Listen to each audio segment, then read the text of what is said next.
Welcome to DaAi Headlines. I'm Li Wei Cai. Thank you for joining us. In our top stories, in Indonesia, Tzu Chi volunteers offer free meatless meals to the public twice a week throughout the month of May to promote a greener lifestyle. Xueshan Tunnel, Taiwan's longest, made national headlines after the vehicle collision on May 7th. We speak to experts about the tunnel safety glitches and the continuation of our in-depth report. And later, we find out what Maju shoes are and what it represents for the Taiwanese culture in our featured series on Taiwan's traditional trades. This May, Indonesia's Tzu Chi volunteers in West Jakarta are providing free meatless meals twice weekly for local residents as part of Tzu Chi's vegetarian campaign. The plant-based fare went down very well with local residents and also encouraged them to embrace a vegetarian diet at home. Early in the morning, volunteers at Tzu Chi's Kosambi recycling station are setting up the venue. 30 volunteers work together to cook vegetarian dishes. At this free vegetarian meal event, volunteers are joined by local residents and friends. I'm not a vegetarian. When I come here, I learn to cook vegetarian dishes too. Afterwards, I will go home and try it myself. Brother Zhang Jianzhong and I had a chat about how volunteers in Taiwan often prepare vegetarian food for their local residents. I asked him if we should do the same, and after some discussion, we decided to do it too. The volunteers hope through their action they can encourage residents to go meatless for better health and carbon reduction, and also in the process nurture a more compassionate heart. Meanwhile, 20 volunteers at Tzu Chi Hospital's cafeteria are also doing their part to promote vegetarianism. It is good to be a vegetarian because we can save money and it is good for our health. I'm willing to go meatless. In the month of May, twice a week, Tzu Chi volunteers will be providing free vegetarian meals for local residents and hospital patients. Volunteers hope through their action, more people will adopt a meatless diet. A group of 16 prominent entrepreneurs from Malaysia visited Jinse Abode in Hualien, Taiwan to learn more about Tzu Chi and its 4 missions. Master Zheng Yan encouraged these visitors, who have a lot of resources at hand, to inspire others to do good and help promote peace in society. 点点滴滴所有的善款全部都来自于5毛钱、1块钱、10块钱，每一天、每一个月的累积下来。 These visitors from Malaysia listened very carefully to the story of how Master Zheng Yan carried out the charity work from as little as 50 cents. Li Shenjing, who runs the 4th largest business group in Malaysia, is deeply impressed by Tzu Chi's number of volunteers and its 4 missions. 我看了慈济所做的一切。 I'm very impressed by Tzu Chi's work, such as environmental protection, architecture, and hospital facilities. How can Master Zheng Yan accomplish so much in such a short period of time? Including a retired official, this group of 16 Malaysian visitors are in Taiwan to learn more about Tzu Chi.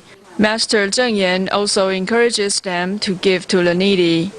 用智慧来了解慈济，不要用热情。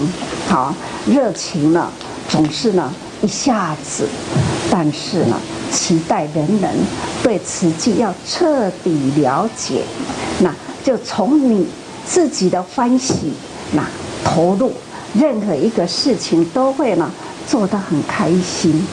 Discover blessings through actions.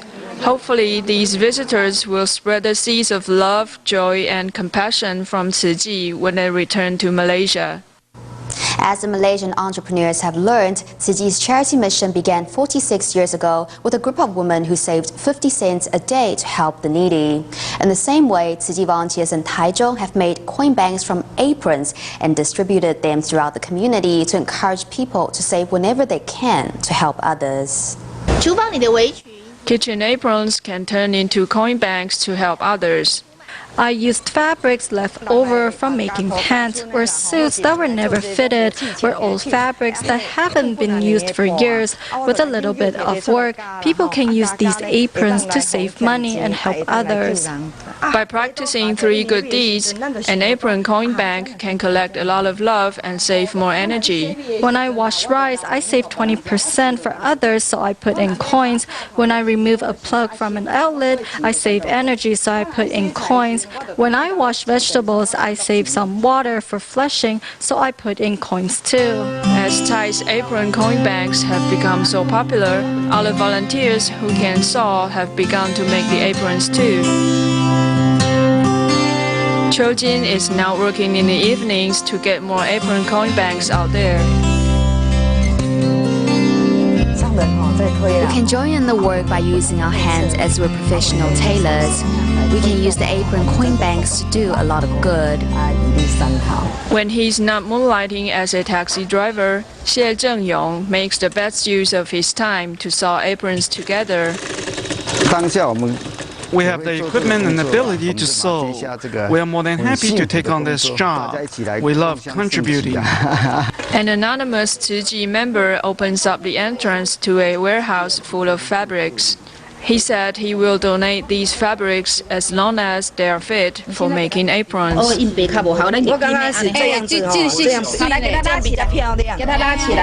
Apron coin banks are made one by one. They enter every household, following in the footsteps of volunteers.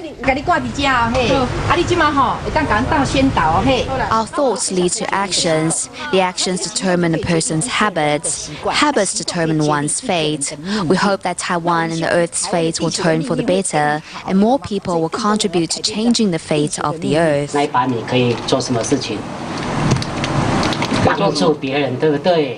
Tzu Foundation started 46 years ago from bamboo banks.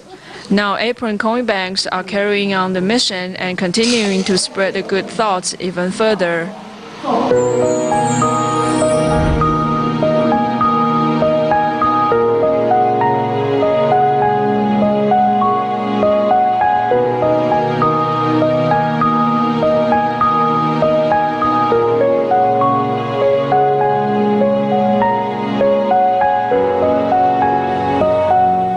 Engineers put an extraordinary amount of effort to ensure that the design, construction and safety of Taiwan's Xueshan or Snow Mountain Tunnel meets international standards in every way. However, all the safety precautions and measures in place could not guarantee a zero accident rate, as the recent car collision in the tunnel has proven. In the continuation of our in-depth report on the safety of the tunnel, we asked experts to explain the factors that caused or exacerbated the accident.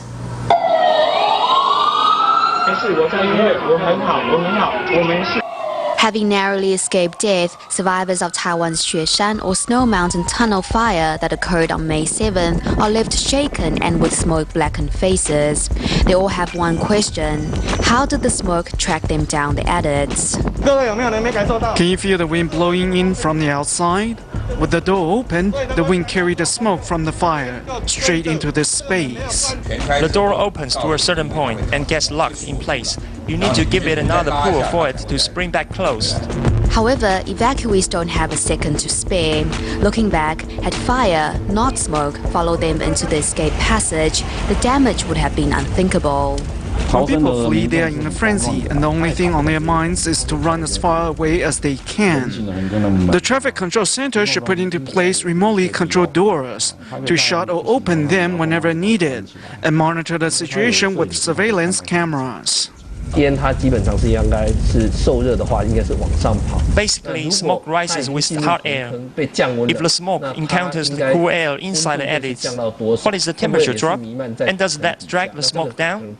We need to reassess the air conditioning system in the tunnel to see if it was faulty or if some of the fans weren't working. The positively pressurized fire escape with its own air conditioning had an inherent design fault. In addition, the tunnel itself, enclosed and dark, may cause fatigue in drivers. Researchers find that most drivers tend to slow down as they approach the midsection of the tunnel. The tunnel has a speed limit of 70 kilometers per hour. Most people enter and exit at 70 and decelerate to around 65 in the midsection without even being aware of it. It's as if going into a trance and coming out of it as they near the exit. Judging from this, driving is most hazardous halfway through the tunnel because the person behind the wheel somehow becomes half conscious. The grey wall and the dimness of the tunnel, as well as the dead straight drive and speed limit, are all factors leading to driver fatigue and lack of alertness. The Snow Mountain Tunnel incident was possibly the result of a driver's lapse in concentration, and the rest is history. There's nothing happening around them, and driving into the tunnel is like an animal going into an experiment. Very soon you will zone out. My eyes weren't closed, so I can say I didn't doze off. But in fact, I was completely shut off from the rest of the world. The Taiwan National Highway Bureau announced that before the end of May, combined checks will be conducted at both ends of the tunnel, including the number of work hours drivers have been subjected to, the condition of the vehicles, and the tire tread.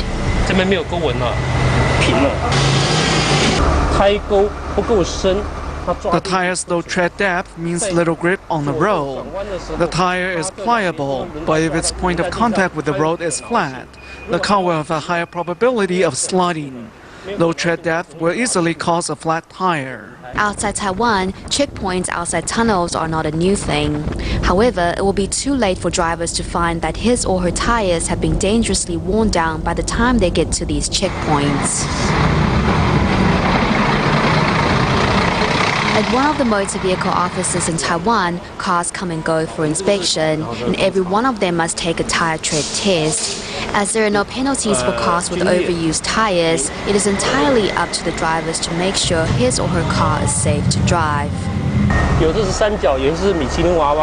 Tires have different tread patterns, but they can all be inspected the same way. If this is flat, then it's time to replace the tire. Tires have a shelf life of 5 years, but if they crack or lose tread depth, it's time to change. Prevention is better than cure, but there is no cure for a motor accident, especially a fatal one. It is therefore vital for all drivers to make sure their vehicles are roadworthy to prevent similar tragedies from happening in the future. In March of this year, Tzu Chi's medical volunteers and staff were invited by the Department of Health of China's Xiamen to share their experiences with senior nurses with management duties from 10 different hospitals in a 3-day seminar. The workshop was held again this month due to popular demand. Shunchang County Hospital superintendent and his staff even took a 12-hour red-eye bus to join the event. Xiamen's Department of Health recently invited Tzu Chi's medical staff to share their humanistic values with 50 local nurses who are in management positions. Among the participants is Zhang Baogang, the superintendent of Shunchang County Hospital, who visited the Tzu Chi hospitals last month and was deeply impressed by the trip. I learned a lot in today's class. I think Tzu Chi Hospital's humanistic management is a good role model for us. To join the seminar, Superintendent Zhang Baogang and his hospital staff took a 12-hour night bus to the venue. Despite the long ride, no one complains. Many are deeply touched by the heartwarming stories between doctors and patients. I am very touched by Tzu Chi. In the future, we will treat our patients like our own families. If every hospital can treat their patients with love and care, I believe the relationship between doctors and patients will be harmonious. Back in March, Tzu Chi hospital staff had already held the workshop once. Since the class was very popular, many came for a second time. At work, we always say that we need to care for our patients as if we are the ones suffering from the pain. However, I think we still have a lot to learn from Tzu Chi volunteers. Through the one-day class, the medical staff vows to care for their patients with love and compassion. As more and more nurses complain about working conditions in Taiwan's hospitals, it is good to remember that there are many who love the job. For instance, the nurses at Taichung Tzu Chi Hospital. In addition to their regular duties, they also take time to join in Tzu Chi's free clinics. For these nurses, the extra work is not a burden, but a blessing. Here at this Tzu Chi free clinic in Taichung, nurses are busy seeing patients or doing home visitations. Also here is Nurse Chen Hui, who just finished her night shift a few hours earlier. Although it meant only getting a few hours sleep, Chen still decided to be here today. Nursing shifts are divided into 3 shifts. Yesterday I did the night shift. I asked someone to take over my spot for half an hour this morning because we were together at 7:30 for the clinic. Because these events are all on Saturday and Sunday, I wanted to take advantage of the chance to attend them. Certified last year as a Tzu Chi volunteer, Dr. Zhang Junting still takes time out of his busy schedule to come volunteer. I remember that I'm a doctor and the reasons that I became a doctor. This helps me not to compare myself to others. This free clinic in Miaoli's Zhuolan Township is the first for Nurse Xu Xiangzi, who works out of the Taichung Tzu Chi Hospital. This is the first time I have ever come so far. I thought it would be a lot smaller, maybe only 1 or 2 cars coming down. I never imagined there would be so many volunteers here to help. Xu Xiangzi says that this free clinic has made her a believer in their worth and plans on signing up for the next clinic. Like many before her, Xu Xiangzi realized that to give is where true happiness and contentment lie.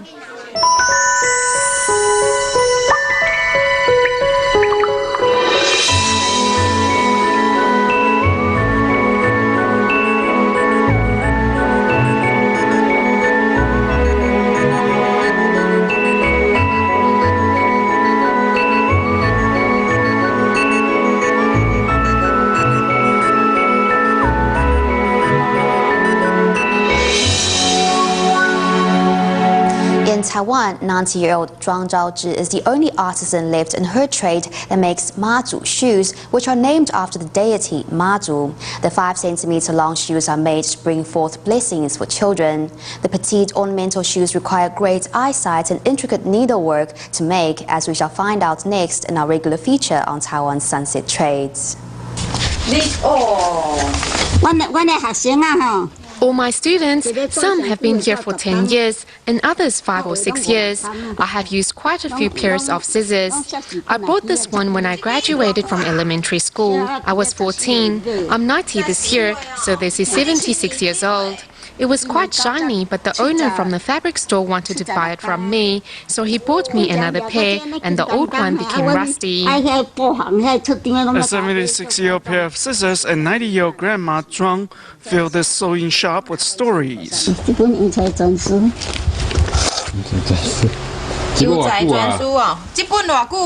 If you have a look, you see, the sewing book was published in 1959. Originally, my teacher was going to take me to Tainan to study home economics, but the United States had just attacked us then, and we were in war, so we couldn't go out, and I had to buy this book to read. The faded book is a treasure for the senior, who began learning a handicraft from her Japanese teacher when she was just 12. Zhuang Zhaozhi had no choice but to abandon her plan of taking on further studies when Taiwan went to war. Even my teacher, who was Japanese, asked me to make clothes for her. Since I started working, I have always been a cautious and detailed person. I can still see very clearly and I don't need to wear glasses. How do I do it? I always chant the Clear Vision Sutra. The Clear Vision Sutra, 2 eyes resemble golden lamps.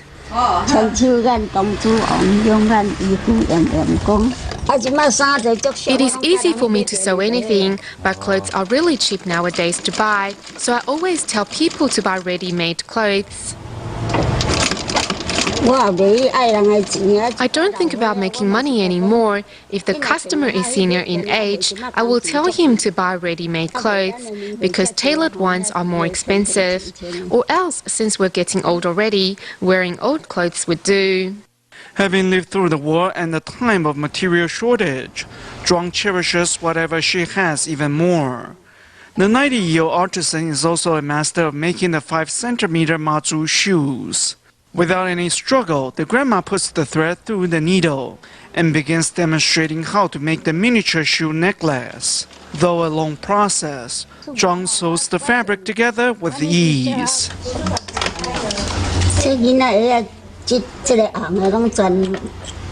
This part of the mazu shoes is not easy to make and requires great skills. The bottom part is difficult to sew, and the local library has invited me a few times to go teach other people. You see, the needle has to go through here. These necklaces are to pray for peace and blessings for children. If a child is difficult to raise, just put a red thread through here, then take it to the mazu temple and let the kid wear it over his neck.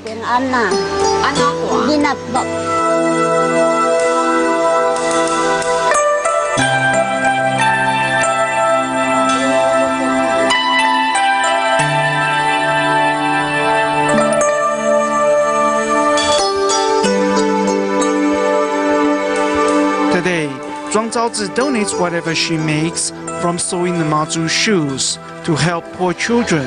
The traditional handicraft is not only made with the love of the elderly women, but also with hopes of passing on the skills to pray for blessings for future generations. Still in Taiwan, Tzu Chi recipient Ms. Yang from Zhongli is an Indonesian who was married to a Taiwanese. After her husband passed away from liver cancer 10 years ago, she had to look after their 3 children on her own. The family of 4 lives in a small house with an unused 2nd floor. So recently, volunteers helped them clean out upstairs in addition to giving the floor a new paint job. Tzu Chi recipient Ms. Yang's family of 4 sleeps together on 2 single beds. Her deprivation prompted 18 volunteers to help clean out her unused 2nd floor for more living space. The major cleanup sent peeling paint into the air and all over hard-working volunteers, one of whom likened the work to the process of self-purification. By cleansing and scrubbing this place, my heart gets gradually purified, which gives me a great sense of liberation and cleanses me thoroughly. Oral cancer sufferer and volunteer Yang Zhongyi is a painter by trade. He runs up and down the steps to give instructions on paint jobs without a hint of discomfort or exhaustion. I told her that we're here to paint her house free of charge and that it's something we really want to do. She finally let down her defenses and agreed to let us help. Ms. Yang's children have been encouraged by the volunteers as they pick up paintbrushes and broomsticks. 以前女儿会这样帮忙吗？女儿很少了。看到她帮忙有没有觉得有很开心？所以整个家都温暖起来了哈，有吗？亮亮的哈。 Ms. Yang has already planned to divide her 2nd floor into sleeping quarters and a living room. She also made tea that she brought from her home in Indonesia to thank volunteers for their day-long labor. A zither club was set up at the Hualien Tzu Chi Hospital back in February for medical professionals to learn the Chinese musical instrument. At the end of the show, we join these amateur musicians as they perform for the patients. That's all we have time for today. Goodbye.